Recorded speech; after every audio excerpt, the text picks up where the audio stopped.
রাস্তা দিয়ে আসার সময় দেখলাম প্রশাসন বিভিন্ন সিএনজি, মোটরসাইকেল, হাইস, কার, ট্রাক, বাস এগুলো চেক করতেছে। আমার দেশে বিশেষ করে বাস, ট্রাক, তারপর কার, হাইস, এগুলো মোটরসাইকেল, এগুলো প্রায় লাইসেন্স করা থাকে। এগুলো যারা করে না তারা অন্যায় করে না। আর বিশেষ করে যারা থাকে না তারা হচ্ছে সিএনজি। সিএনজিতে মোটামুটি গ্রামের ভিতর চলে তো এগুলোর লাইসেন্স তেমন করা হয় না বা করো না।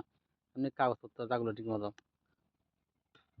দেখো আমার কথা হচ্ছে, আপনারা এভাবে রোডে গাড়ি না ধরে জরিমানা না দিয়ে তাদেরকে একটা পার্মানেন্ট করে দেন না, তোমরা এই গাড়ির লাইসেন্স করো, তোমরা গাড়ির নাম্বার ঠিক মতো করে ফেলে এগুলা, কারণ এগুলো গাড়ি চালানো যাবে না।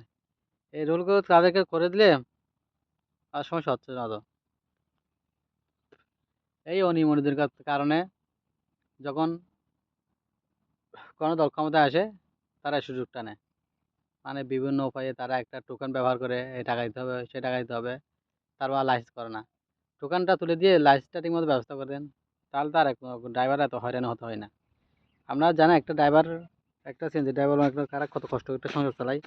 অনেক সময় তাদের 3, 4, 5 জন সংসারের লোকজন হয়ে গেলে কারো তাদের অনেক কষ্ট হিমশিম খেতে হয়। তো প্রশাসন দৃষ্টি আকর্ষণ করছে, আপনারা এদিকটা নজর দেন। ধন্যবাদ সবাইকে।